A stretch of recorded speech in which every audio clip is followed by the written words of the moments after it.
So hello there and welcome back to a brand new episode of the DNF1 F1 podcast, the show where we talk all of the latest news, gossip and events in the world of Formula 1 and we relay that back to you for your listening or viewing pleasure, depending of course on which platform you choose to follow us on. And guys, the warm weather is certainly here to stay. I hope you guys are doing really well at the moment. Sorry, I keep bringing up the weather. I'm British. It's my nature to talk about the weather when you make small talk, even on a podcast. So there we go. But guys, I hope you are doing really, really well. And we've had another Grand Prix that has certainly delivered in terms of adding to the excitement of the F1 World Championship and this developing story in this new era of racing. And we certainly got a new chapter that's hopefully will provide a few more twists and turns to show that this championship is certainly far from over just yet. Joining me on this episode of the podcast, my co-host Courtney Pine, only the member for the DNF1 team this weekend as Lee is away. Courtney, first of all, how are you doing? And did you enjoy the race this weekend? Yeah, I'm doing well, mate. I'm also glad you brought up the old weather thing because I've noticed you do that a lot, and it's just intrinsic. For if you're British, you'll understand we're weather obsessed, and rightly so. In terms of this weekend, it's an interesting one. I don't think it was the best race we've ever had. I feel there was a few issues, which I'm sure we'll go into. But I must say, for a race that didn't have a lot to offer, I have an awful lot to say. So I'm going to be rabbit on a bit today. Yeah, and that's absolutely fine, Courtney. It's our show where we can do what we like. But yeah, you're right about the weather. I do go on about it, but we have been quite blessed, I'll be honest with you, to a degree where there's been a lot of nice weather going around. So I certainly hope that continues. It certainly makes everyone feel a little bit more positive, or at least it does me. So, long may that continue, because I always love to be positive on this show. And anyway, I can do that. But yes, absolutely, you are right. We had the first F1 sprint weekend of the season, and in some ways it certainly delivered as a package, the sprint race and the main race altogether. And in some ways, perhaps a little bit disappointing in certain facets, not necessarily with the result, but in certain manners in how this race was sort of handled. But look, let's get into the headlines. And for those of you that didn't see the race, what a turnaround from what we saw a couple of weeks ago at Melbourne. It seemed for all the world that Charles Leclerc and Ferrari were the red hot favourites, if not already looking very likely to win the 2022 World Championship. But Red Bull and Max Verstappen came back with an emphatic response to clinch not only the main race, but also the sprint race as well, and the fastest lap, meaning Max Verstappen has now won both of those races this weekend and reduced Charles Leclerc's lead in the championship to 27 points. Now, of course, that seems like a huge lead to overcome, but this time, 2 weeks ago, it was a much bigger margin. And if we have many more weekends like that for Max Verstappen and Red Bull, Ferrari may just have to sweat a little bit more than they may currently be doing already after a less than savoury performance, it must be said, in front of a home crowd. Of course, other huge stories in the paddock this weekend was a podium for Lando Norris in the McLaren, a surprise podium, in some ways gifted a little bit by Charles Leclerc's late mistake for Ferrari when he was trying to hunt down Sergio Perez for P2, which caused him to fall down to P6. But Lando Norris drove a solid race and was able to get that first podium of the season for the McLaren team, 2 in a row at Imola, it must be said as well. So he's certainly enjoying it there. George Russell, another solid performance for Mercedes, seeing him finish in P4 ahead of Valtteri Bottas in P5. Aston Martin getting a double points finish for the first time this season.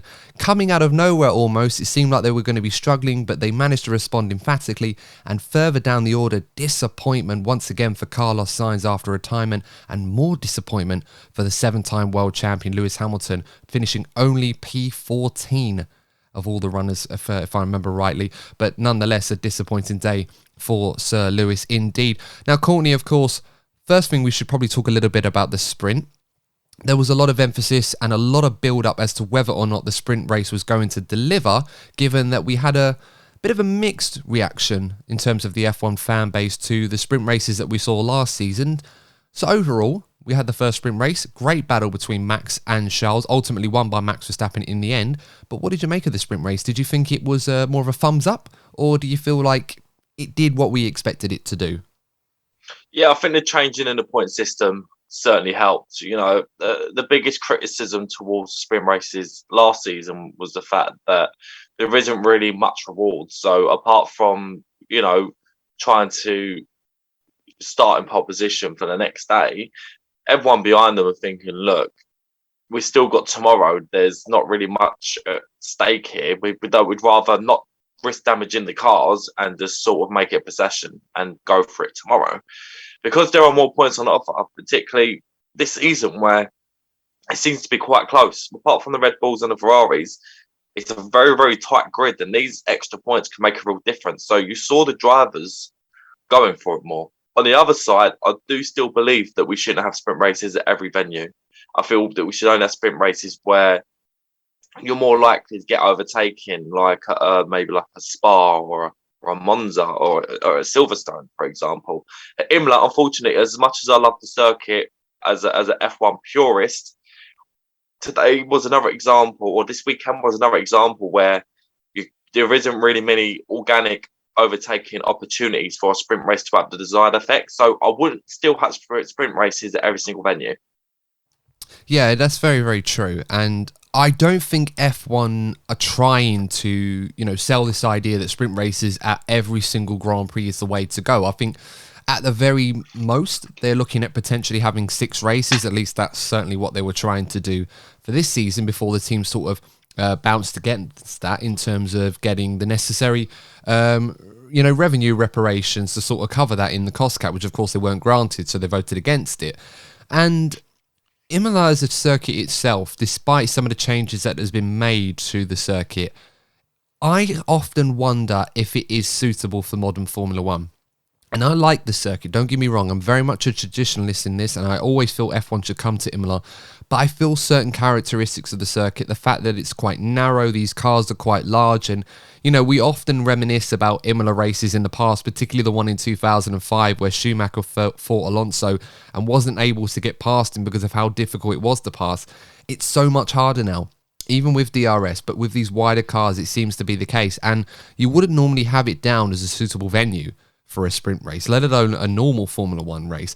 But that being said, the sprint race certainly did deliver. I felt it was a lot more positive, certainly a step in the right direction, and I think the changes that have been made in terms of the point scoring brought a lot more people into play in this race. It wasn't necessarily just Max versus Charles, or Perez and Sainz, of course, made some good comebacks after difficult qualifying sessions for them respectively, and it brought other people into play as well. And for how tightly that midfield is packed, it certainly did produce some excitement, plenty of overtaking, plenty of stories, and in a way, yes, it gave an opportunity to some of the leading runners to claw back positions for the main race, but I don't think that necessarily detracted from the overall satisfaction I think a lot of people got from what they saw. So, for lack of a better way of putting it, I'm just going to go out there and say, you know what, well done F1.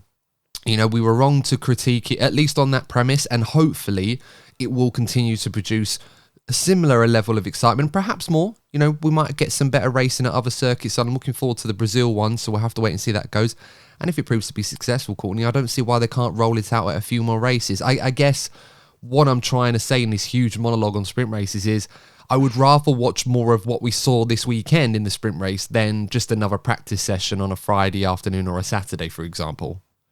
Yeah, I fully agree, but it does come down to the circuits. We joked about it in a preview. It obviously wouldn't work at a circuit like Monaco. So I just hope that, because we've seen it before, the organisers of Formula One, they are improving, but they've still got a long way to go.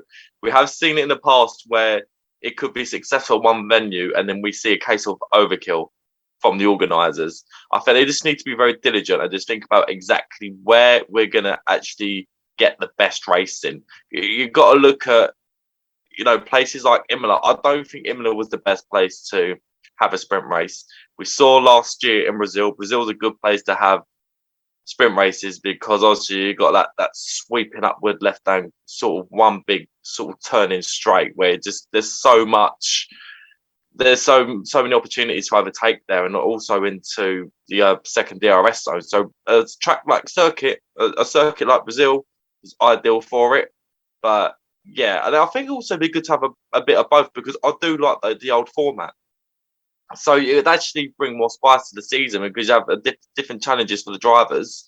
Because a place like Monaco, qualifying is the most important. So if you stick with the original qualifying format, that's ideal for Monaco. Because for me, in all honesty, I'll absolutely love qualifying in Monaco, but I hate the race. For me, it's the other way around. Usually I prefer the race. I'm not really into qualifying. But at Monaco, the main part of the race for me is qualifying because of the risks the drivers have to take to get that pole position. So they do have to think about exactly where they can have sprint races and where they're going to stick with the old format. Well, this is it. You kind of have to look at the characteristics of these circuits to determine whether or not it's going to produce a good race, and therefore should a sprint race work. And Imola still, for me, as I said, as much as I love the Imola circuit, I really, really do. It has that F1 heritage to it. For me, it feels like it should be on the calendar, but there are times where I watch certain races and I feel like, is it suitable for modern Formula One? Is it suitable for modern open wheel racing? I mean, in the sprint qualifying on Friday, for those of you that didn't watch the live stream that was watching it with me, of course, those of you that did, thank you so much for tuning in, and I hope you enjoyed that. But we had a lot of red flags. Every time someone went off the road, red flag. And we had 5, I think, which was more than what we've had in any other qualifying session I think F1 has recorded in history. And that's a lot. And half of these were just for like regular retirements, like Bottas pulled over towards the end of qualifying. That caused a red flag.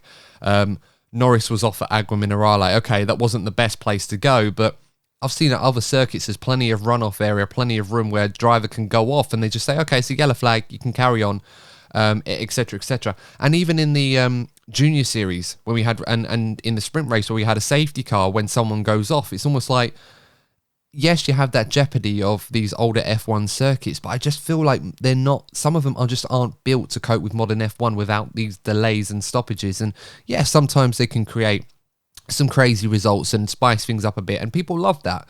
But if they're happening all the time, it just kind of messes around with everything. Yeah. I'm not sure I'm the biggest fan of that. So it's food for thought in that regard. But overall, I think the first sprint race of the season can be jotted down as a success more than a failure in that regard. I think that's probably the fairest assessment. Unfortunately, though, Courtney, that was pretty much the only battle that we saw this weekend between Max Verstappen and Charles Leclerc. It looked for all the world that these two were going to lock horns again. And unfortunately, for different reasons from both drivers, we never got anything like that in the main race other than when the lights went out. And that's kind of where it all went wrong for Ferrari. But look, I'm going to come to them in a moment. I'm going to start with Red Bull, rightly so, because they did win this weekend. A 1-2 finish as well for Red Bull. Sergio Perez, superb today for a plethora of reasons, but we're going to start with the reigning defending world champion Max Verstappen. A Grand Slam, the second Grand Slam that we've seen from a driver this season in 2 races in a row, one from Charles, one from Max, and it just seemed that even though Ferrari looked like the heavy favourites, we all thought Ferrari were going to win this weekend, and Charles Leclerc was potentially going to add to his already impressive start of the season. But Max Verstappen was in a league of his own this weekend. He had the car underneath him. They brought some upgrades. They obviously seemed to work and make the car a lot more easier to drive for him and allow him to extract that performance. And let's be honest, Courtney, after the first lap, he never really looked back, Max Verstappen. It was a superb performance from the reigning champion. Yeah, this weekend we saw the first real statement of intent from not only Max Verstappen, but from Red Bull. That we know that Ferrari delayed their upgrade, so it'd be interesting to see where they are in Miami. But Red Bull really showed a real statement of intent.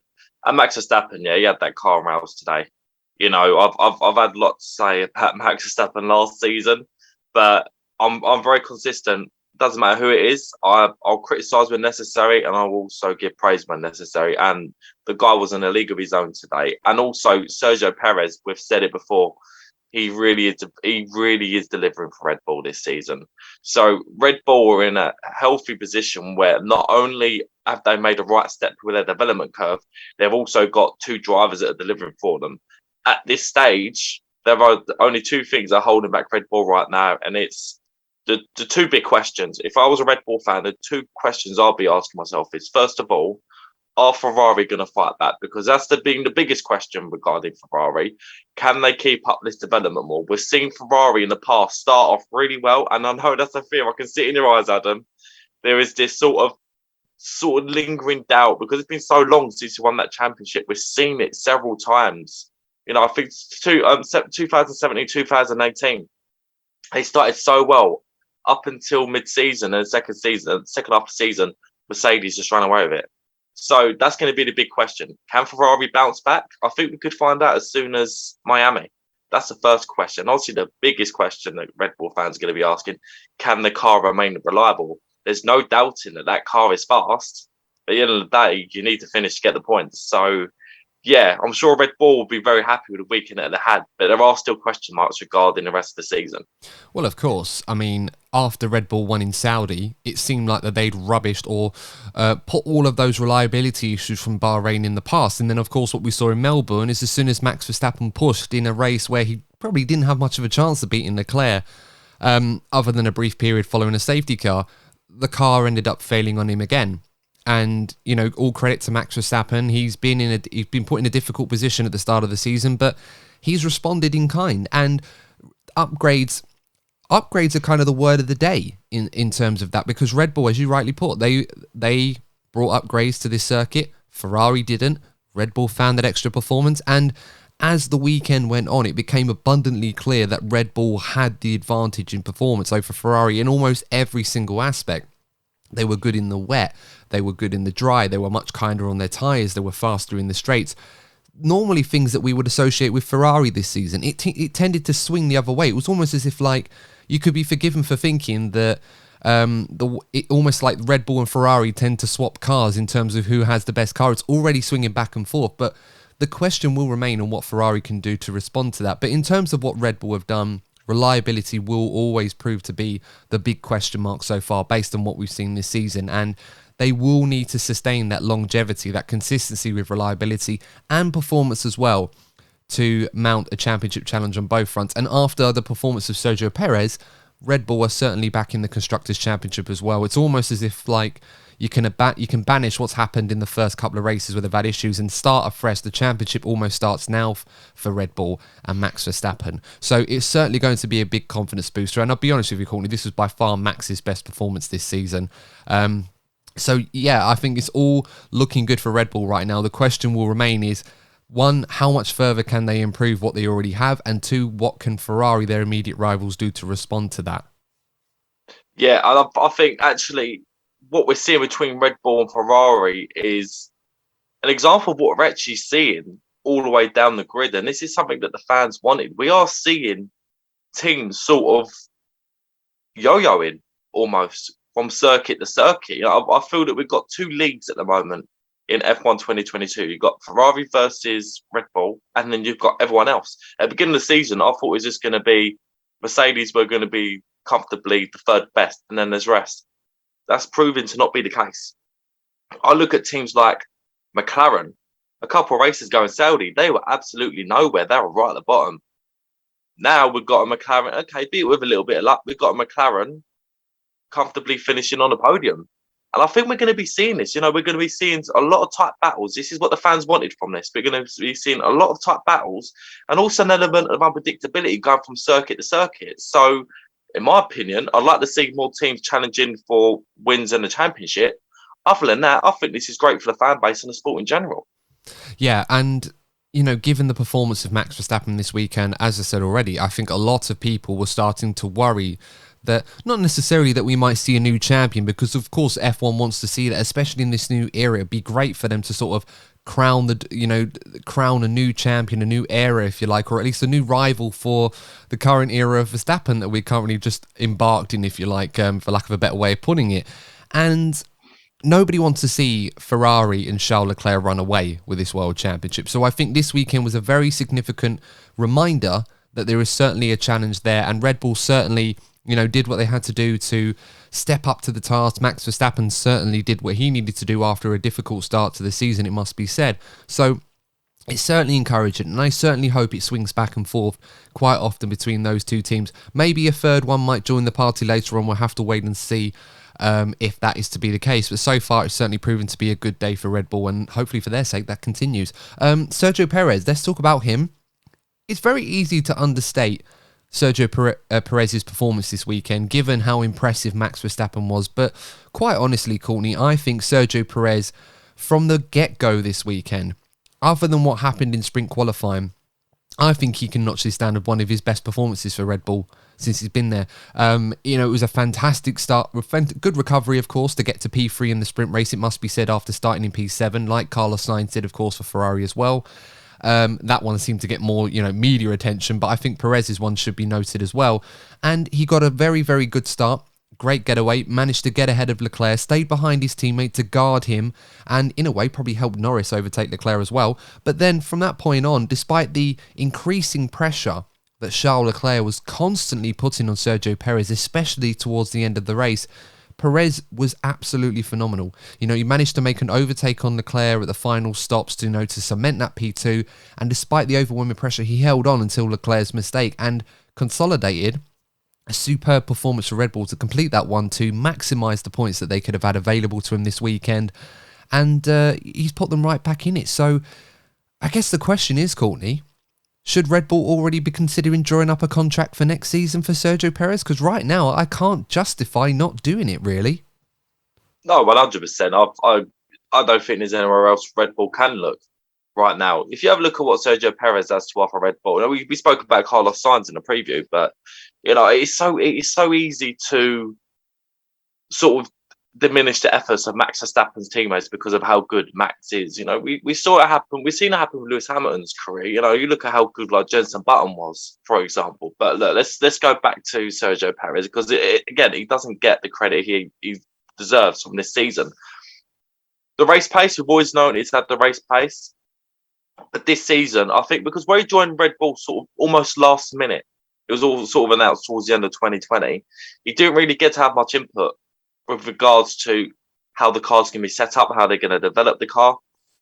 Last season, of settling in this season, he seems to have much more of a better understanding of the car. It's obviously he's had more of a say now how the car's going to work. And there have been times even this season where Sergio Perez, particularly in qualifying, has been performing better than Max. And that says a lot. That takes a lot of doing.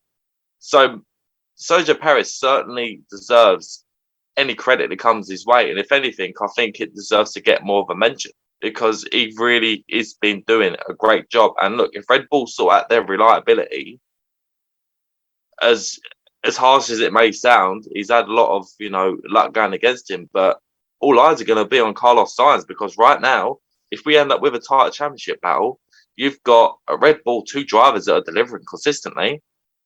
And on the other side, you've got Leclerc, who made a mistake today, and Carlos Sainz, who's been caught up in a few tangles in the last couple of races. And if Ferrari want to win both of these championships, both of their drivers need to be as consistent as the 2 lads at Red Bull are right now. Yeah, very much so. And it does look like Red Bull. For many years, they've always felt with Max that he's fought against 2 Mercedes on his own, especially last season, other than a few occasions where Sergio Perez really stepped up. But this season so far, Sergio Perez has been pretty solid. He's finally driving in that car. It looks like Red Bull finally have that number 2 driver. And this is with the utmost respect for Perez, because I don't want to call him like a rear gunner, but they finally have a solid driver that's able to be up there with his teammate, fighting for race wins and getting regular podiums as well. And that's all they can ask for. So I certainly hope if Perez keeps this up, that new contract not only won't be far away, but they might consider adding an extra year or 2 onto that as well, because they've got something really good right now, Red Bull, and I don't see any reason why they would want to change that, quite frankly, with all respect to plenty of other candidates that would want to be in that seat. It must be worth mentioning as well, whilst we're praising Red Bull, that they've scored 58 points this weekend, which is quite a phenomenal amount, although a sprint weekend does lend itself to having more points than usual, especially this season. Believe it or not, Courtney, that is the second highest total for a race weekend acquired by a team. The highest, of course. Any idea who that might have been? I'm assuming it's Ferrari. No, believe it or not, it was Williams back in 2014 in Abu Dhabi when we had the double points system. Oh, of course. They got 66 points that weekend. Right. Bottas and Massa doing the job for them as well. So a bit of a caveat on that one, or an asterisk, because technically speaking, there's no possible way to beat that without having a double points finish. So, a nearly perfect weekend for Red Bull, but I'm pretty sure they'll be very delighted with that one. Let's move on to Ferrari now. Look, so far this season, we've had nothing but praise for Ferrari as an entity. I think, for a lack of a better way of putting it, Courtney, this was perhaps the reality check that Ferrari perhaps hadn't received yet, that this championship, despite the brilliant start that they've had, there's a lot of work that's going to have to be done by them from now until the end of the season if they're going to come away with either one of the championships, let alone both of them. Yeah, it was For me, it felt like a bit of a defining moment. I'm hoping, particularly with Charles Leclerc, I'm hoping it doesn't come back to bite him at the end of the season. There was an element of frustration in his driving, I felt today. Maybe he was caught off guard by the improvements by Red Bull. But you could tell he was getting frustrated being stuck behind Sergio Perez. It just felt like every time it was about to overtake him, Sergio Perez just had a little bit of extra pace in his pocket. But again, that's credit to Sergio Perez's driving. But he just got the impression that as talented as Charles Leclerc is, look, I do feel he's going to be one of Max Verstappen's main rivals throughout their respective careers. I'm not going to take anything away from the lad. But if he wants to be winning a world championship, he's going to have to pick his battles wisely and just and it's something that we see a lot with Lewis Hamilton throughout his career. If he didn't have the quickest car, it was always damage limitation. You heard it a lot from Mercedes, and that's why they won as many championships as they did. But what we saw, that incident on a changeable circuit, we saw Charles Leclerc getting frustrated and he got greedy on the curb, which led to him making that mistake. He ended up dropping a lot of points as a result. And it's just that sort of inexperience by Charles Leclerc. And maybe, weird saying it's about Ferrari, their lack of championship winning experience within that team, because it has been that long. It's almost another generation since they've last won a championship. So it's the inexperience that is going to be sort of one of the biggest question marks facing Ferrari, because if you look at where Red Bull are, they went last season toe to toe with one of the best constructors of all time and one of the best drivers of all time. So they now have that experience within that team and that level of confidence that Ferrari need to be coming up against if they want to win. So not only do the drivers need to look at themselves, but they also need to think about, picking their battles wisely, and also the development curve. We said it earlier on in the episode. It's for me as a neutral, the most intriguing thing I look at Ferrari is, can they keep this up? And we're going to go to Miami, and I think Miami is going to answer a lot of questions about where Ferrari truly are this season. Well, this is the thing now, isn't it? Because we expected at some point this season, after the first couple of races, that Ferrari at some point would have a disappointing weekend and, everything will go wrong for them. Their drivers will make mistakes. There might be some reliability issues or some problems with the team on strategy, and the pit stops don't go well. And, other teams develop or upgrade their cars to the point where Ferrari may not have the best car altogether. And we kind of got a bit of all of that this weekend in front of their home crowd as well, which is certainly going to make things worse. I mean, if you are living in the Imola region tomorrow or anywhere in Italy and you pick up a copy of the Gazzetta dello Sport or another publication in Italy that I'm not aware of, I'm pretty certain the pages are going to be, most of them are going to be showing Charles Leclerc either cast a distraught figure after the race when he was obviously doing the weigh-in, and of course because he wasn't on the podium it was a different feeling for him because he had to go with everybody else to get weighed and he was looking disappointed. Or you're going to be seeing pictures of Charles Leclerc spinning that Ferrari, the Variante Alpha, something like that. I can't remember what the chicane is off the top of my head now. I've completely gone blank on that. But obviously that car spun out there. And Carlos Sainz's beach Ferrari at the end of turn 2 on lap 1. You're going to be seeing a lot of that, and questions are going to be asked of Ferrari because, of course, the fans came in their masses, a huge atmosphere, and we were all kind of expecting a huge homecoming for Ferrari where they were going to win on home soil. The Italian national anthem was going to be belting out. Everyone was going to be jolly. Red smoke everywhere, Ferrari flags. Yeah. It just seemed like the perfect homecoming party. Unfortunately, Red Bull spoiled it in the most emphatic way possible, and fair play to them. They were absolutely superb this weekend. And now that's happened, the question will be, how will Ferrari respond? How will Charles Leclerc respond? Carlos Sainz, 2 races in a row, he's had to deal with that issue and he's going to have to respond again, this time albeit no fault of his own, but unfortunately those are the breaks in F1. So that is going to be a huge task for Ferrari, and it's something we expected to happen at some point. Now it's going to happen. They have to respond. They're going to have to upgrade this car because, as we've already pointed out in previous episodes, this is the Barcelona test spec car.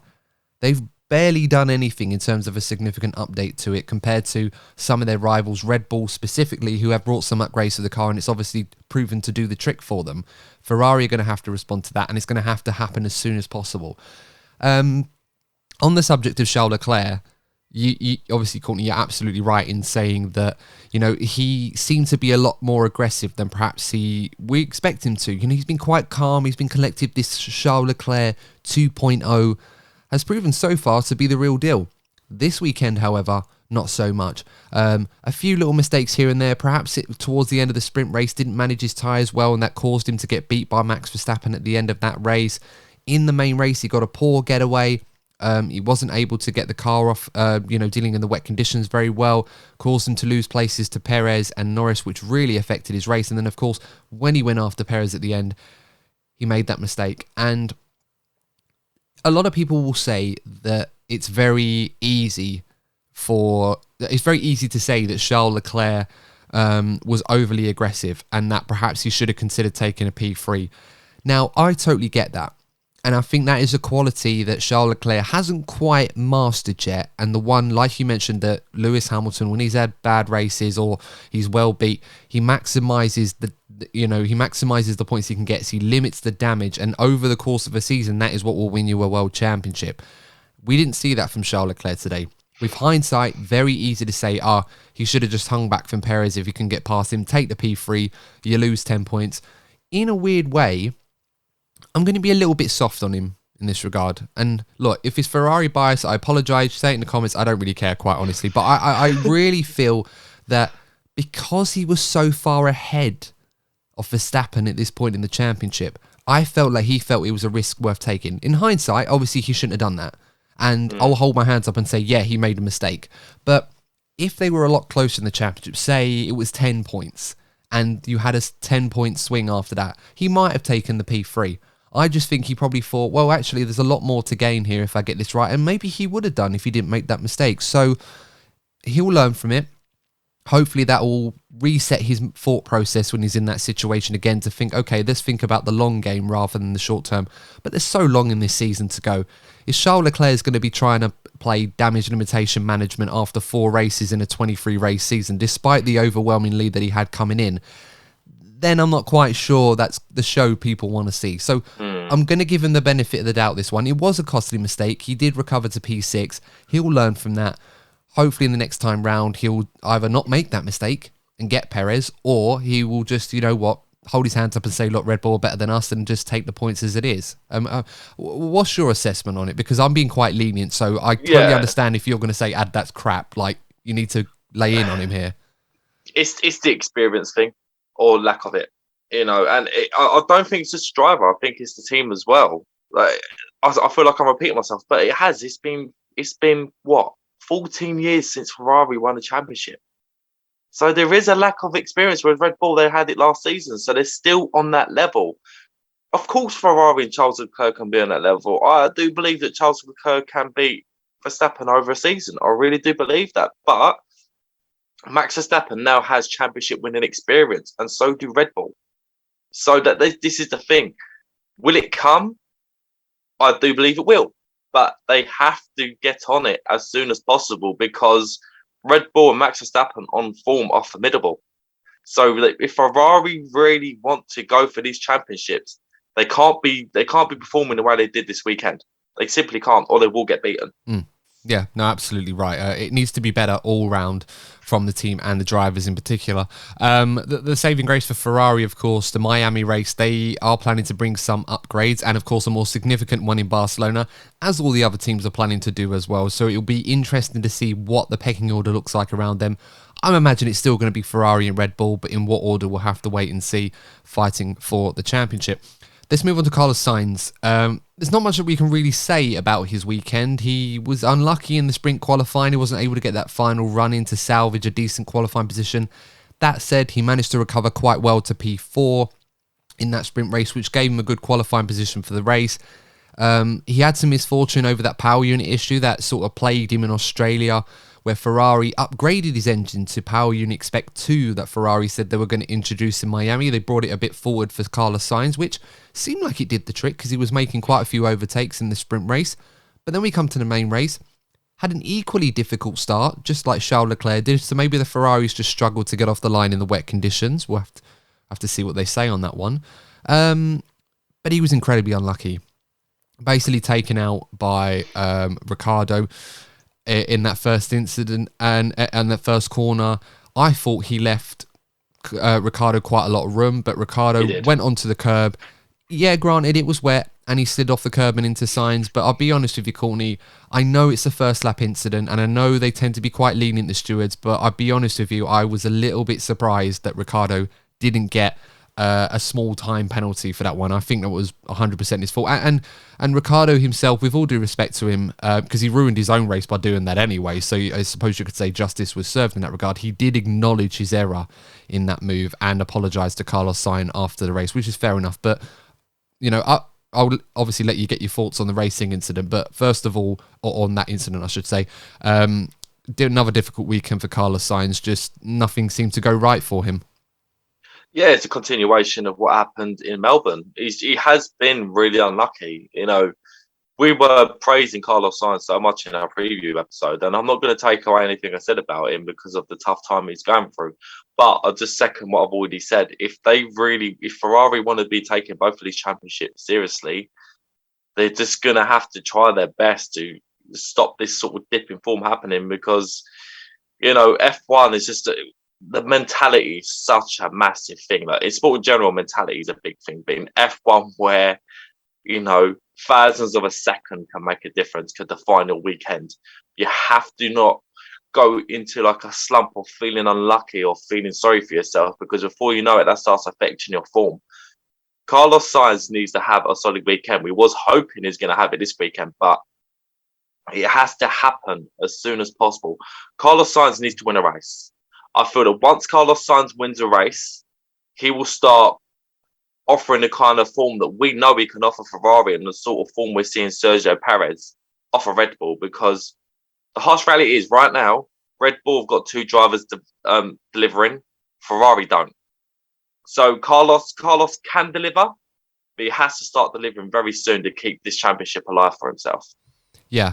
Hopefully that new 2-year deal that obviously was announced quite inconveniently straight after we finished recording this podcast, the last podcast, the preview, that should help him.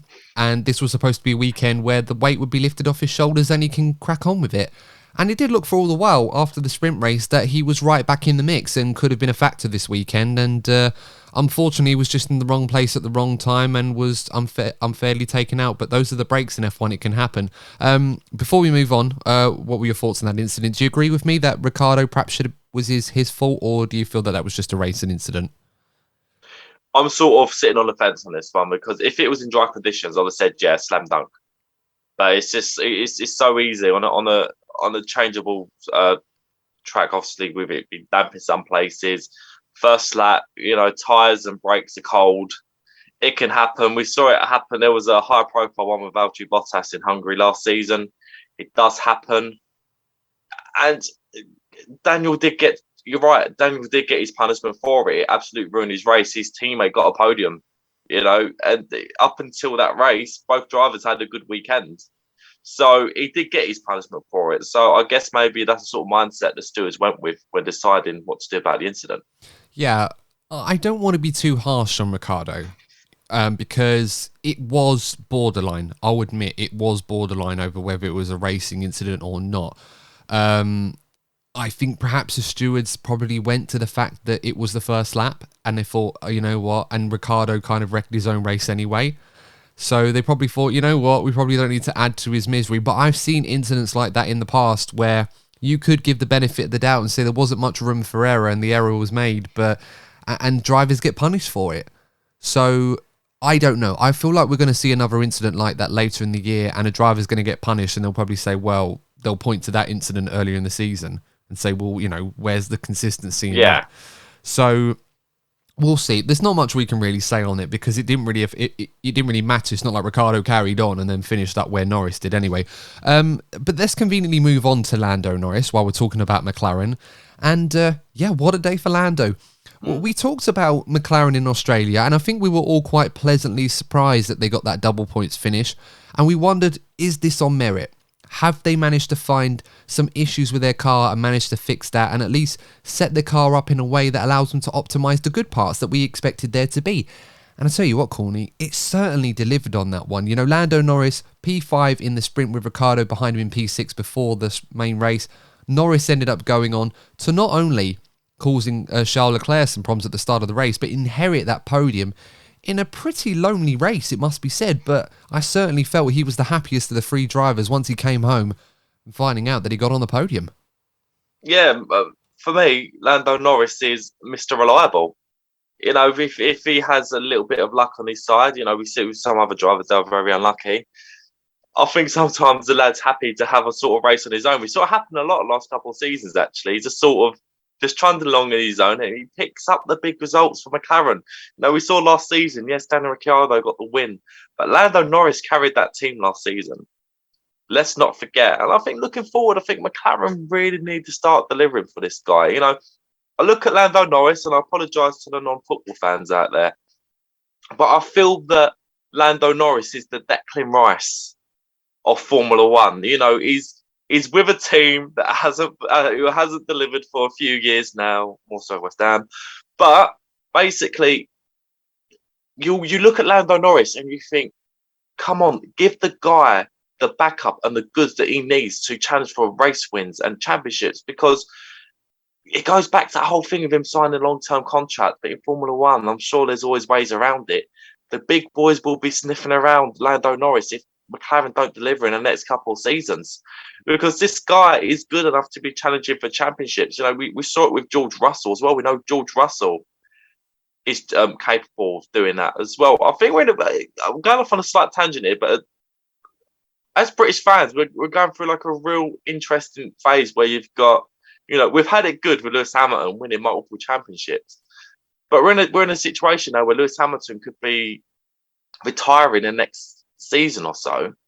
Well, we've got two guys in George Russell and Lando Norris. We've been spoiled. We've got two more here who, in my opinion, are future world champions, but they obviously, with their respective teams, they need to be backed up. McLaren have the facilities, they have the ability to challenge for championships. Now, I know it's not the most important thing, but you know, they've got some high profile sponsorship recently with Chrome, you know, with some top American companies. So the ambition is there, but they just need to carry on this upward trajectory that they've had the last couple of seasons. But the question mark for McLaren is temperature. The last couple of races, they performed well, but the temperatures were lower. And we saw this sort of big gap in performance based on temperature. In Barcelona, where the temperatures were lower, in the Barcelona test, they did brilliantly. They've also done brilliantly in Imola and Melbourne. The constant there was the lower temperatures. Now, we saw in a Bahrain test, the Bahrain Grand Prix and Saudi Arabia, where the temperatures are higher, they struggled. Now, going to Miami, where we expect the temperatures to be at least slightly higher, again, that's where we're going to see some questions being answered about exactly where McLaren are. But they need to back Lando Norris. They need to back Lando Norris up, because if McLaren develop a championship-winning car, Lando will be the lad that will deliver it for them. Yeah, and with respect to Ricciardo, he's been delivering as well. With the exception of today's race, he has been pretty much there with Lando, you know, back and forth. And, you know, based on what we've been seeing the last couple of weeks, Courtney, you're absolutely right in terms of temperature. You know, these cooler conditions have played more to McLaren's strength. Maybe we'll see more of that, at least up until the summer break, by which time they might have found a solution to deal with the higher temperatures. We'll have to wait and see. Right now, it looks like they may have jumped ahead of the midfield to be in the third fastest team right now. You know, there's some debate on that with Mercedes, but in terms of performance from one circuit to another, McLaren are certainly in that hunt now, and hopefully for their sake, that continues. So, yeah, well done to Lando, and well done to McLaren. It was a very, very good day for them, and a nice haul of points as well. Let's move on to Mercedes now. Contrasting weekends, it must be said, for George Russell and Sir Lewis Hamilton.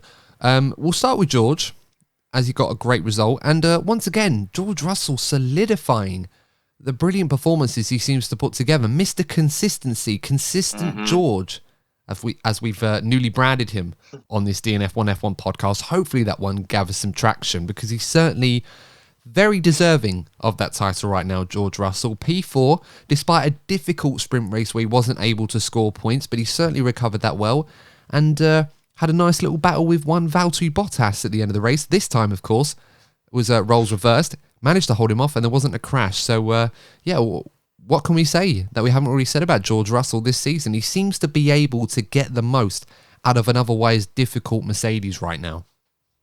Yeah, I think with George Russell, it's another example of when you're a teammate of an exceptional talent. So, we said about Sergio Perez with Max Verstappen. The same applies with George Russell and Lewis Hamilton. It's so easy to sort of focus on where it's going wrong for Lewis rather than looking at the positives and how well George Russell has done for this team. Yes, the transition was smoother for him compared to Sergio Perez because he's already part of the Mercedes family. So he knows people at the team. He knows what the team expects of him. So it was a smooth transition. But nonetheless, the guy's been exceptional. That doesn't surprise me at all. We've seen him do it throughout his F1 career. We've seen it during his junior career as well. And I'm just pleased that, he's finally got an opportunity. Even though the car is pretty poor, he's still had opportunities to, grab the headlines, get the great results for the team. We probably expected Lewis Hamilton to be the guy carrying the team, because that's what he's done for so many years. But at this stage, George Russell is getting the big points for Mercedes, because if Mercedes somehow catch up in terms of performance and they find themselves in a construction battle, they will have George Russell to thank for that, because when the car has been below par, he's been getting the big points for the team. So George Russell's another guy that I hope gets the credit that he truly deserves. Yeah, I hope so too. And, he's down to 4th in the championship. Granted, Max Verstappen and Sergio Perez overtook him after their impressive performances this weekend. It's understandable that they've caught up now. So, you look at the overall performance, and despite a little bit of hope, albeit there were caveats owing to the weight issue of the car, etc., in one practice session this weekend, it looked for all the world that Mercedes were going to have another difficult one. But George Russell got a fantastic start, inherited a few places from Sainz and Ricciardo, and a few other drivers around him also had issues. I think Fernando Alonso, one of them. And it allowed Russell to get into a very, very strong position, which he solidified and held on to throughout the entirety of the race. And as the conditions changed, he continued to be quick. When the track dried up, Kevin Magnussen started to struggle a bit more compared to how good he was in the wet. Bottas, of course, was a bit up and down, but George managed to stay ahead of him towards the end of the race.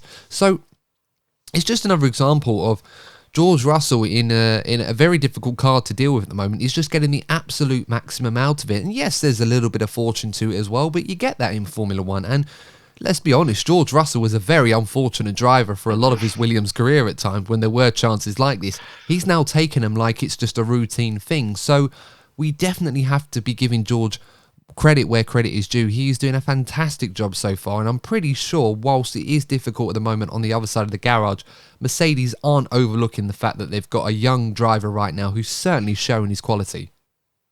Yeah, it just goes into, sure we're going to go into what's going on with Lewis Hamilton, but Mercedes have the ingredients to turn this around, not only because of, obviously, we know what they've done over the past 7-8 years, but also with the two drivers that they've got. They've got one of the greatest drivers of all time at one end of the garage, and someone like George Russell, who clearly has a talent, but he also has a level of maturity for his age, which is impressive, and he's also a very emotional driver.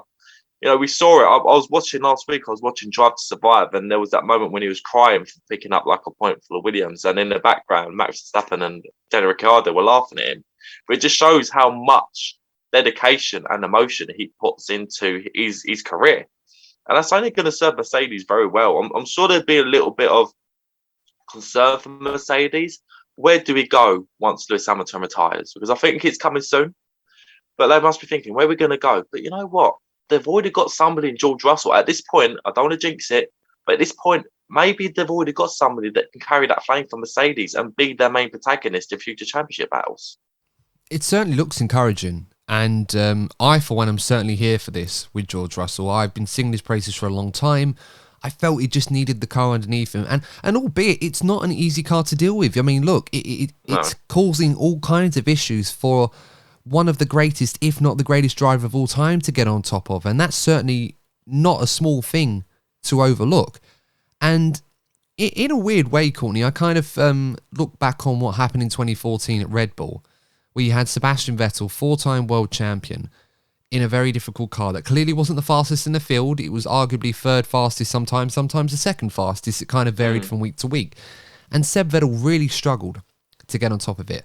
But he had his teammate, Daniel Ricciardo, who had just come from Toro Rosso the season before. That was a difficult car to drive. So the transition was a little bit easier for Ricciardo to deal with, driving a car that wasn't handling well, and Ricciardo had to adjust his driving to deal with that, and Vettel just struggled with that. With all due respect to Sir Lewis, do you think that is something that is going on right now at Mercedes, where perhaps George, because of that transition and the car is proven to be quite difficult to handle, that from his experience of recent times with Williams, compared to Lewis otherwise having a car that was always been on rails, do you feel that might be a little bit that going on that's working in George's favour? Oh, 100%.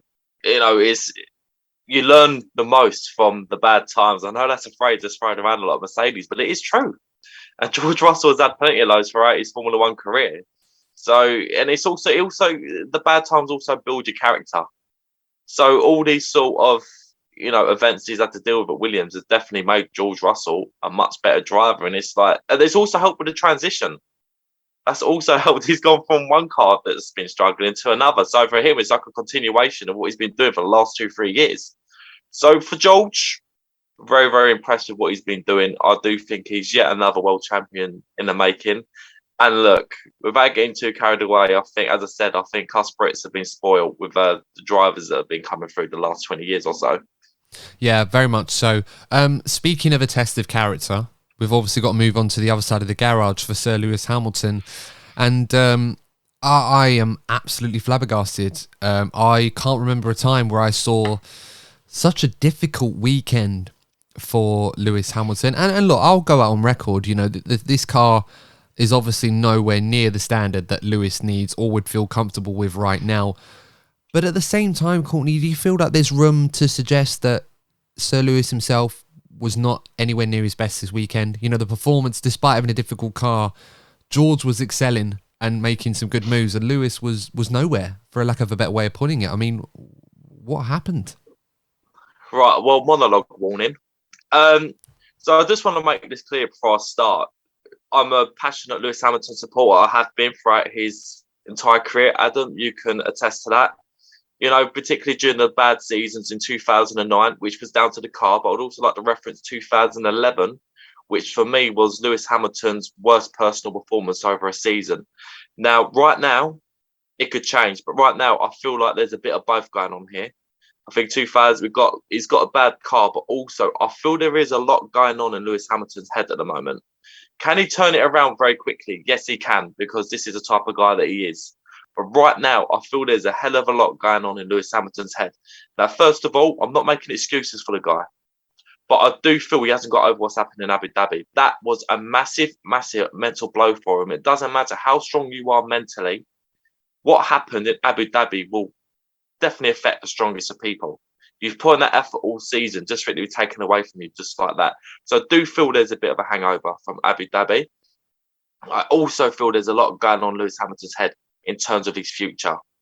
Unfortunately, he's getting to an age now where there could well be a decline in performance. He is coming towards the end of his career.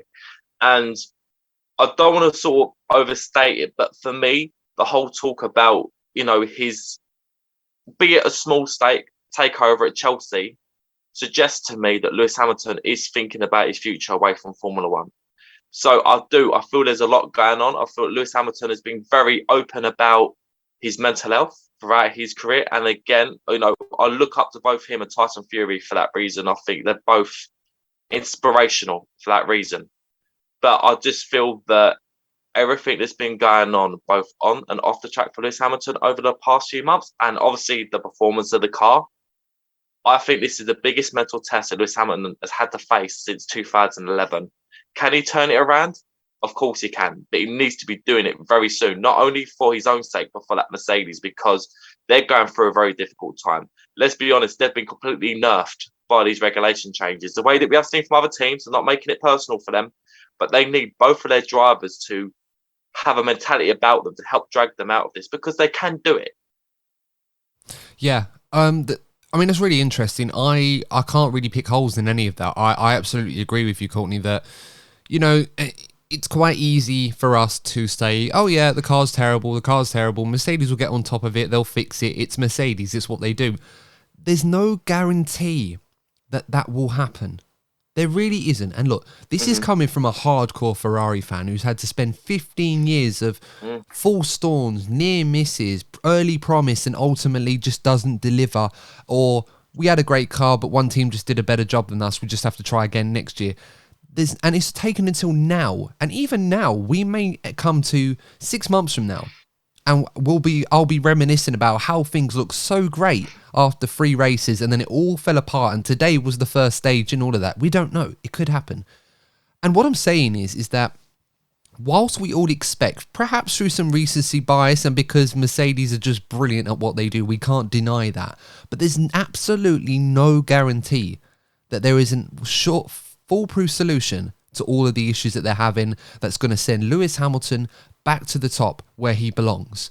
And whilst all that is going on, and all of the apologies from from Bono, Toto going on the radio saying to Lewis, look, we're really sorry for this car that we've given you, we're going to work really hard, and Lewis doing absolutely everything he can to try and mentally keep a level head and not be emotional and just see it for what it is and say, look, we'll get there, we'll just all have to keep working hard. But in the meantime, and I understand the guy's a really busy guy and he's got all of his commitments, and obviously from what I've been hearing as to why he wants to invest in Chelsea Football Club to improve the diversity culture in there and improve the community works there, I am 100% for that. I'm an Arsenal fan. I thought Lewis was an Arsenal fan, but this is not a footballing decision like, tribalism in football. Those are two different worlds, football and F1. So I'm not looking at it as if like, oh, Lewis is an Arsenal fan. Why is he buying Chelsea? That makes no sense. It's not that at all. So we can forget that. But my overall point is, whilst this is going on, I think you kind of almost have to be fair and say that Lewis needs to do a little bit more.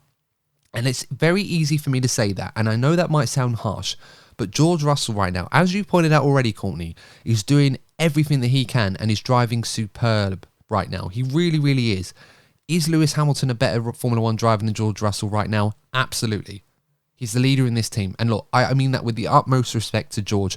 But we saw Lewis Hamilton, and despite the fact that there was no DRS for 20 laps more than there should have been, and I thought that was a bit of a joke. I think they were experimenting with DRS and decided, you know what, we're just going to see if it actually works without it.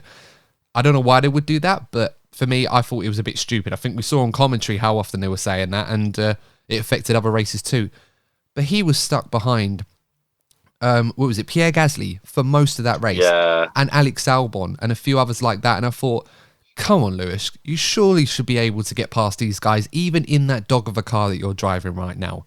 So I really hope that this is just one of those races, or like what we saw in Australia or Saudi, more, as a better example, where Lewis was nowhere near as good as he can be. I really hope this is temporary. But right now, there's one guy doing the business for Mercedes, and I'm sorry to say it's not the 7-time world champion, the man we thought was going to drag this car forward. So I really hope that turns around. And I apologise if that sounds harsh. If you're a hardcore Lewis fan, I really apologise if it sounds like I'm really laying into him here. But I think we have to be fair. And it's not just the car. Lewis has to do a bit more himself. Yeah, you know what, Adam? I think there's a whole stigma surrounding both Lewis Hamilton and Max Verstappen, where if you say anything in the slightest to critique them, you're seen as a hater, you're seen as this, that, and the other. I know for a fact, following Lewis Hamilton throughout his own career, there is going to be no biggest critic of Lewis Hamilton on a bad weekend more than Lewis Hamilton himself. I have no doubt he's going to be taking himself away. You'll probably see him come off social media, disappear somewhere for the next week, and actually have a real word with himself, because, that's what's made Lewis Hamilton the champion that he is. As I said, it's a character building from the bad times. Now, this is the conversation I'm sure Lewis will be having a word with himself. Can I sustain the level that I need to continue in Formula One? Or is it time for me to retire? Now, it wouldn't surprise me in the slightest if Lewis chose to retire at the end of the season, particularly if the Mercedes development isn't going in the direction they wanted to.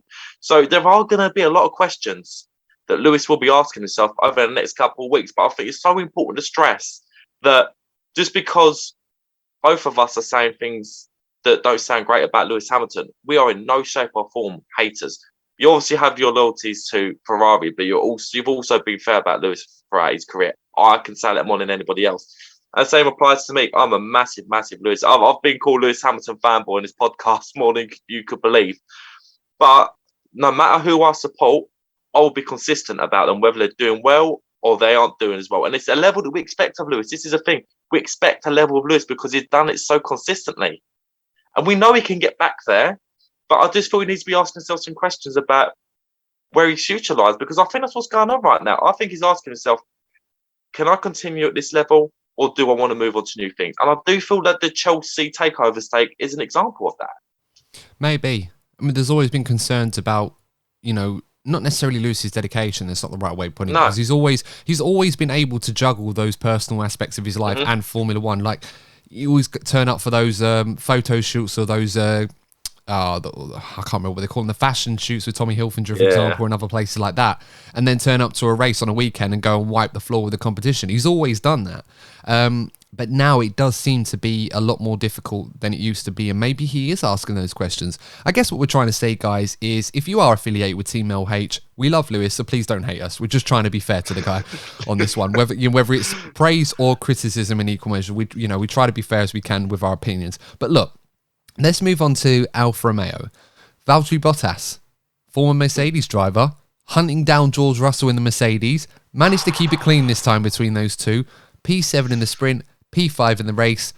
I thought he was going to be a dark horse this weekend, and you know what? He turned out to be a fantastic performance from Valtteri Bottas. So, I can't help but be happy for the guy. This is fantastic stuff from Valtteri. What did you make of him this weekend, Courtney?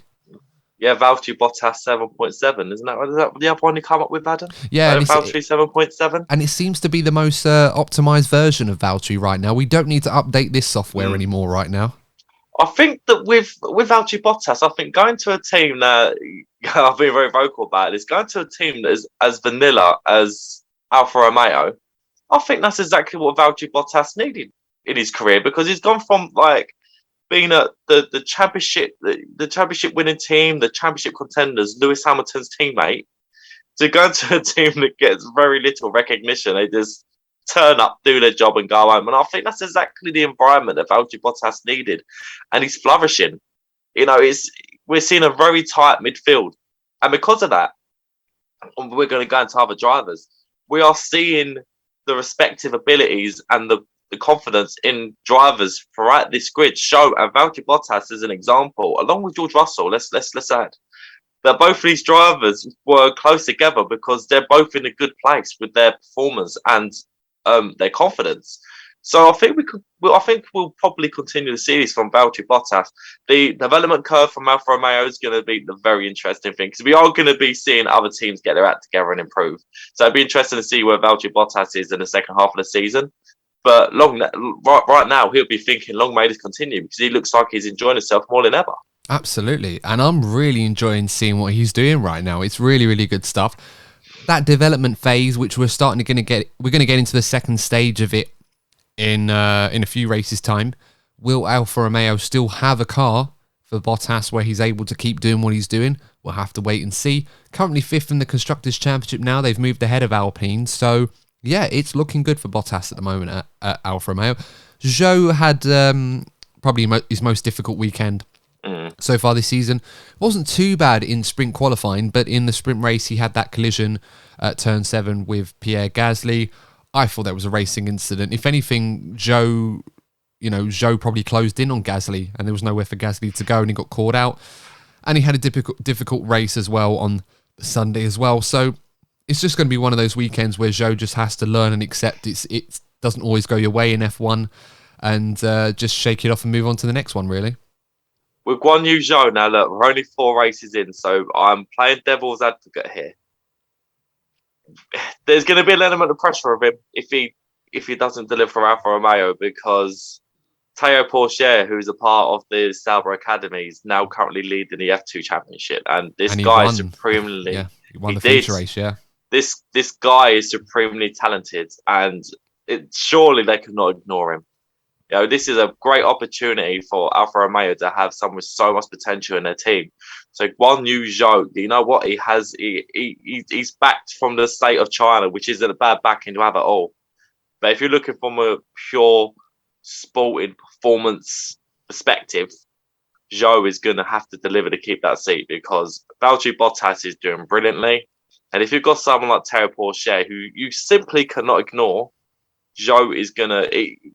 Performances like today would not be enough. Look, he's got another what? We've got another 19, 18 races? Yeah. Somewhere along that line.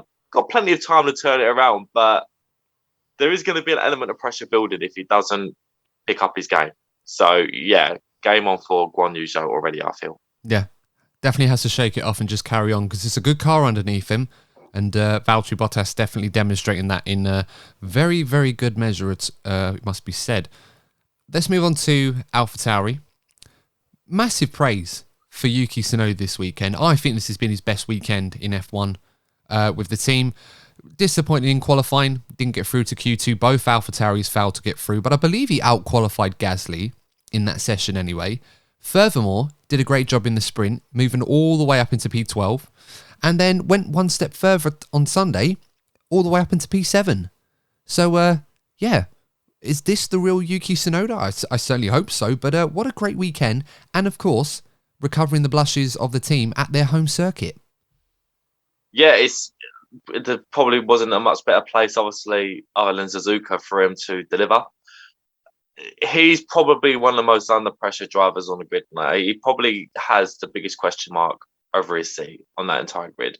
So for him to do that, that would mean a great deal to him. And it showed, I think, who did he overtake? He overtook somebody from 8th to 7th. I can't remember who it was at the time. But I believe, was it Vettel? Yeah, I believe it was Vettel. It was a really good move around the outside into turn 1, wasn't it? Yeah, I remember. Yeah, it was a really good move from him. And like, on the radio, you could just tell how much that meant to him. He come into Formula 1 because I remember like the season in F2 before he came into F1. He had a really strong end to the season with F2, and he started really well in F1. First couple of races, like he really got his elbows out, was getting involved in the races, and then since then he tailed off. This is an example of what he needs to be doing if he wants to keep that seat, because with the Red Bull Honda relationship is probably going to continue to change over the coming months. It's important for Yuki to focus on his own performances, and this is the type of thing he needs to be doing to keep his seat, because the future for AlphaTauri is going to be intriguing. Gasly had a quiet weekend though, on the flip side, so that also benefits. Gasly doesn't have many quiet weekends, so it'd be interesting to see how Gasly turns it around in the coming races and see where they're at in relative performance. It was quite a difficult one for Gasly, it must be said. Qualifying wasn't great, of course. He was out in Q1 as well, beat by Tsunoda, I believe. Of course, if I'm wrong, please feel free to correct me. It's not like I did a live stream on it. That said, sometimes, I can get sometimes. Anyway, look, Gasly, he was unlucky because of what happened with that collision with Zhou. Nothing he could have done about it, in my opinion. It was just closed in on him, and it ruined his race, caused him to start at the very back in the main race. Recovered up to P12. Was stuck in that train with Stroll, Albon, and Hamilton, of course, all around him. And he was well beat by Tsunoda this weekend. And he won't enjoy that. But again, it's just another one of those weekends with AlphaTauri where they did well to recover positions in the race. But for Gasly, it's just a weekend of what could have been under better circumstances. He probably could have been well up there with Tsunoda in the points. So he'll have to shake this off. I suppose the only saving grace for him, you mentioned obviously the difficulties at AlphaTauri over with their driver situation in the future. The likes of Yuri Vips and Liam Lawson in F2 had a very difficult weekend. Had a terrible feature race, both of them retiring through crashes on their own merits. So it's not a bad weekend for Yuki Tsunoda to impress when other drivers around him looking for that seat are crashing all over the place, left, right and centre at their home race. Let's move on to Aston Martin. Didn't think I'd be covering him this early in the podcast, but here we are. Aston Martin, we said that there was a real risk of them getting absolutely nothing this season, and boy, were we wrong. And I'm absolutely thrilled that we're wrong, because they've now finally completed the set. Everybody's now scored points in this championship as far as teams are concerned. We still have Latifi and Mick Schumacher that haven't yet scored as far as drivers are concerned. But what a great weekend for the team. You know, after a difficult season so far where they seem to have fell to a point where they almost had the worst car on the grid bar one, in fairness, but they really turned up. Sebastian Vettel, absolutely brilliant this weekend. Qualifying was great. Sprint quali, great. In the main race, still great. Ended up in P8. So, I guess, or should we be surprised, Courtney? We write Sebastian Vettel off, and then he comes back and shows everybody that the guy's still got it, at least to some degree. And how impressed were you by Vettel and Aston Martin this weekend, and Stroll as well in a solid P10? It must be said, Stroll getting the points for the team at Aston Martin. They had a really good weekend. Yeah, no, for those watching on YouTube, you're going to see like how genuinely happy it's making you, Adam. And it's making me happy as well, because we were genuinely sad a couple of weeks ago. We were talking like, is this it for Sebastian Vettel? Is he going to go out through the trap door? It would have been tragic to see a 4-time world champion go out the way that we thought he might. We thought he just lost his interest. And I'm really hoping that this is a sign of things to come. You want to be seeing the best up there, the best against the best. You know, you want to be. I want to be seeing the likes of Hamilton back up there, Sebastian back up there, Alonso. You know, Alonso's been very unlucky, but I'm sure we're going on to that later. But I really, really do hope the upgrades seem to be doing a good job for Aston Martin, because both drivers performed well on their relative levels. So this could help, of course. But I'm really hoping that Aston Martin continue to give Sebastian Vettel that car, because I'd say a good 95% of the fan base want to be seeing Sebastian Vettel be in the race and not just be a passenger, because that's what was really concerned was happening. So hopefully this is a sign of things to come for the rest of the season, because you really want to be seeing as many battles between these guys as possible. Well, this was the first race of the season for Sebastian Vettel where we could feel confident that he was 100% fit and ready and recovered from COVID. And he had a full race distance under his belt, a sprint race distance as well to boot with that. So, you know, a lot of racing there, and it was difficult conditions, and he handled that like a champ. He really, really did. So hopefully this is a sign of things to come, and that what we saw in Melbourne, where he just looked like he was there like Kimi Räikkönen was to a degree, just to fill up the numbers, we're going to see more of that, of what we saw this weekend from Seb Vettel. I really hope so. Shout out as well to Lance Stroll. He did a really good job, P15 to P10 today to get a point. It's now put Aston Martin, of course, ahead of Williams in the Constructors' Championship up to P9, which I'm sure they won't care for too much, but at least they're not at the bottom anymore. So another good weekend for them, and good performance from Lance Stroll as well. Yeah, you know, I've been very critical of Lance Stroll, but again, it's just having that consistency to say, you know what, fair play, you did well. You know, and he's always going to have that extra sort of weight on his shoulders, knowing that the main reason why he is at that team is because his dad is a manager. So he does carry, in one way, he's very much privileged, but with that comes a weight. So I'm sure he'll be happy with what he did this weekend. Yeah, absolutely agree. Can't agree more. Let's move on to Haas now. So Kevin Magnussen, brilliant. Super K-Mag doing the business again. Yeah. P4 in qualifying. Finished in, was it P8 in the sprint race and then P9 in the main race? When the conditions were wet and difficult, he was up there. He really was. He got himself up to P5 at the beginning of the main race. As the conditions started to dry out, that's when he started to fall down the order a little bit. But he still drove rather solid and managed to get a nice 3 points for the Haas team. They now dropped down to 8th in the Constructors' Championship. That being said, I think that car is probably a little bit better than 8th at the moment, but unfortunately, it's Kevin Magnussen that's doing the job for the team on his own right now. So, what did you make of another weekend of brilliance for K-Mag? It's just amazing that he's had a break from the sport and he's just come back in as if he had never left. There's at one point at the beginning of the race where I thought he was going to have a little go at Charles Leclerc. I thought, God, that would be naughty for Haas to have a go at Ferrari. Yeah, that's right. Yeah, but it was. He just had a confidence, honestly, as if he'd never been away. And I'm really pleased for the guy because you know the performances and some of the performances he put in at Haas before he left, and his working relationship with Roman Grosjean was high profile for all the wrong reasons. But I don't know what's gone in the guy's head over the past season, but he just seems to come in like a completely different guy, loving the challenge. He came in so abruptly, given everything that happened with Mazepin and the conflict in Ukraine. This happened so quickly. You know, and I spoke about George Russell earlier on about how, like, you know, how the transition was smooth. It makes it even more impressive how he just come in so abruptly and he's done so well. And I'm really, really pleased for the guy. It's the little things for me that's really impressed me with K-Mag. You know, all of that aside, and that's a huge factor. It can't be understated. But the moment for me that really shone for K-Mag was in sprint qualifying, and that's when he made that error where he went off at Agma Minerali, and it looked like he'd beached the car. And he managed to let the car roll just as it was about to stop on the gravel, to the point where it got him back onto the AstroTurf or onto the tarmac, and it allowed him to keep the car running where he could spin it around, and as a result was able to carry on in qualifying. You know, Carlos Sainz, he's binned it into the wall, and that ruined his qualifying in Q2. Lando Norris also did something similar in Q3, although that didn't really matter ultimately in the end. But it's little things like that with K-Mag that's really impressed me the most.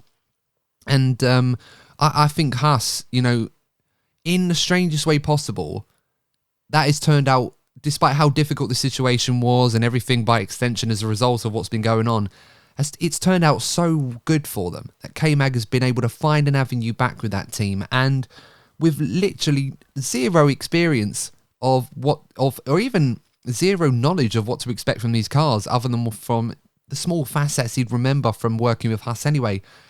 It literally is almost as if he's never left. And it's so good for them that they've got him in that team, because that is a decent car right now, and he is certainly delivering. We should move over to the other side of the garage as well for Mick Schumacher. And look, this is a driver that anyone that's a regular follower of this podcast will know that I'm a huge fan of for obvious reasons. But I can't hide my disappointment again at what is proving to be a regular thing with Mick Schumacher, where there's just mistakes or bad luck. At the end of the day, he is really struggling right now, and he is quite some way off of his teammate. I'm guessing we're finding out now how good Mick Schumacher really is, and I'm sure there's a lot more to come. There has to be a lot more to come, but right now he's up against a driver that has experience in F1, is a decent, solid performer in F1, as good a barometer as you could ask for to demonstrate your talent against, to prove that you are the real deal. And right now, he is falling well short of that bar that Kevin Magnussen is setting. So, I mean, what are your thoughts on Mick Schumacher right now, Courtney? I think there is more performance. I think there's been an element of luck or a lack of it for Mick. But I think it's a really interesting one, because last season there was absolutely no pressure on Mick. He was in a worse car. He probably had a teammate that was probably the worst in terms of ability. So in a weird way, he had it easy. He had no pressure, and, you know, and that helped him transition into Formula One. He's now in the second season. The car's performing better. Expectations are higher, and he's up against an experienced teammate who has had like flashes of greatness throughout his F1 career. So this is a whole new challenge. So this is going to be the first time that Mick's really going to have to have a word for himself and say, I need to find some performance here. Last season, he could probably perform at a 6, maybe 7 out of 10 level and still beat his teammate. Now he's going to have to perform at a much higher level to deliver for the team, because in a season where it's as tight as it is in the constructors, where every team has now scored points, both drivers from every single team has to deliver for their respective teams. So for Mick, like some other drivers I've already mentioned in this episode, will have to take themselves away before Miami and start delivering for their teams, because in F1, look, we know how easy it is for the pressure to build, and it doesn't matter who you are, the pressure will be coming on to Mick very soon if he doesn't turn his form around.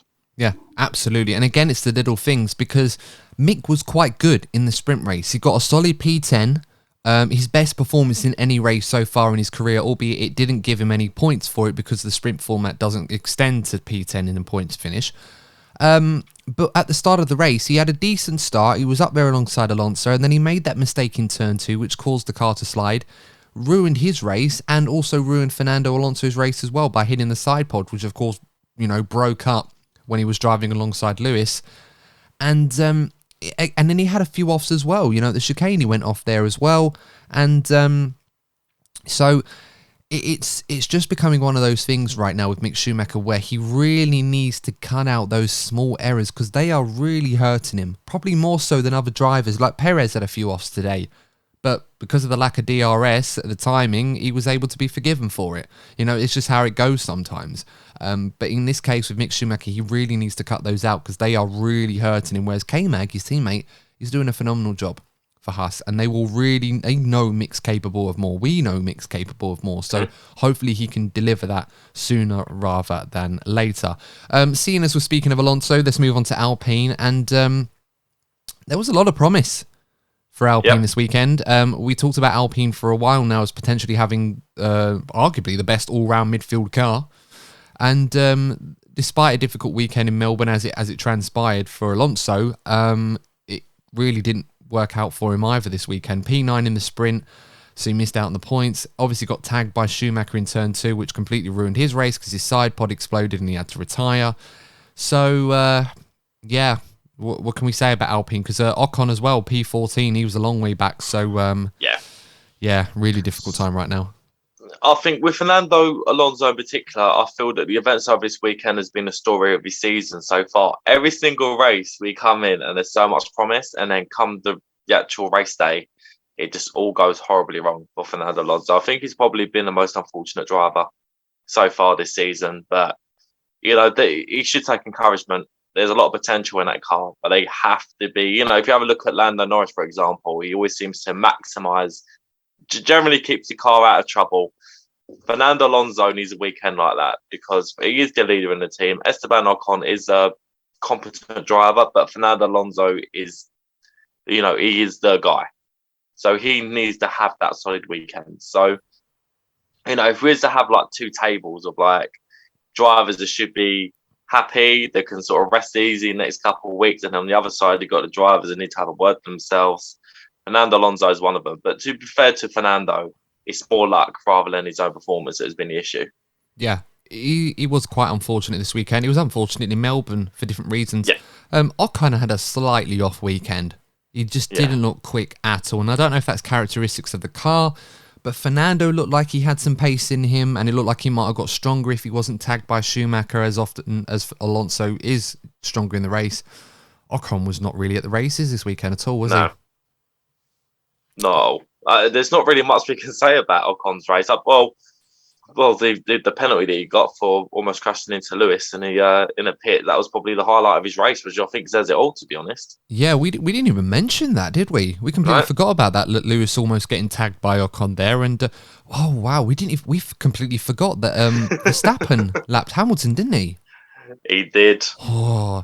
Sorry, Team LH. Look, forgive us, but that was painful. I mean, look, I remember Michael Schumacher getting lapped by Alonso and Kimi Räikkönen once in a race on that right pace, and that was painful. I can only imagine that would have been a very, very painful moment for Lewis to see Max Verstappen after the Titanic battle that they had last year. Everyone thinking that Red Bull had sacrificed this year's car for last year, only to see Max lap him on merit at this race. Hopefully that doesn't happen often or anymore, but that would have been painful. Yeah, it's just it's a weird old time to be a Lewis Hamilton fan, and it is what it is. But yeah, he didn't have much luck this weekend either, it must be said. Ocon nearly hitting him in the pits, and very unsafe release, that one. But fair play to them for managing to avoid it, because that's a very thin, narrow pit lane there as well. So hopefully we won't see much more of that afterwards. Let's talk about Williams to round off this episode. We haven't spoken about them. Not a lot can be said on Williams because we didn't see much of them on TV. Latifi, from what I understand, held it all together. So well done to him. I did jokingly say that there was a safety car needed in this race to spice things up a bit, and I thought Latifi hasn't crashed yet.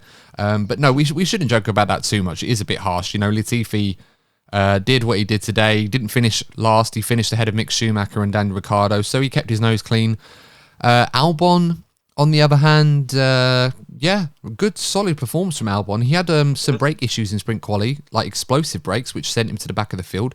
Clawed up a few places in the sprint race. He got up to P18, and then had a great job in the main race today, P11. Now, I know that's not points, despite the heroics that he managed in Melbourne, but P11 in that Williams, that is still a mega job, you know, and he was in that cluster with Stroll, Gasly and Hamilton, and he was holding his own really well. So another good weekend for Alex Albon. His stock continues to rise in that Williams. That's right. You know, we always felt that Alex Albon deserves a seat in Formula One, and you know, so far so good for him. And long may it continue, because I think the lad still has plenty to prove in the sport. Yeah. Maybe it's something about that other Williams. He lives a very charmed life. Maybe stick Latifi in that car and not tell Albon. See what he can do in it. Maybe there's more performance in that car and Latifi's just been given the rubbish one. What do you reckon? Don't say that, because F1 Twitter will be on fire if they see this. We love Latifi, but you know it's just one of those things. You know, it's but no, he had a decent weekend. I think that's all that can be asked of him, and that's what he's there to do. Really, just do what he can, do the best job. I think that's pretty much everybody covered. That's all we've got time for. Courtney, is there anything else that you wanted to sort of throw in there whilst we before we sign off? I think after the Lewis Hamilton monologue, I think I'm going to need to have a rest after this. Yeah, it's certainly been one of those weekends. But look, guys, the races are coming thick and fast. We've got the next one at Miami coming very, very soon. We've got another episode coming your way in the meantime. Hopefully, as long as no further cancellations are done, it should be a very exciting guest. I won't spoil it. You're going to have to check that out on the DNF1 F1 YouTube channel or on your favorite podcasting platform. And the only way that you're going to find out when it comes out is if you subscribe to the channel. So make sure you do. We're nearly at 600. We'd really love you guys if you would 600, consider. give it to us. Yeah, we're nearly there. Nearly there. We'd really love it if you guys would consider adding another F1 content creator into your life and choosing us to be that very one. So yeah, get on that one if you haven't already. And as always, if you enjoyed the episode, make sure to like it and give us a nice little rating if you think we're worth it as well. We'd really appreciate it as well, whether it's on here, on your favourite podcasting platform. For lack of a better way of rounding this off, Courtney, my outro's completely gone over the top of my head. So all that I'm going to say is thank you so much, guys, for joining in with us and enjoying this episode. I really hope you did. Please stay safe. We'll see you in the next episode of the DNF1 F1 podcast. Take care. See you soon.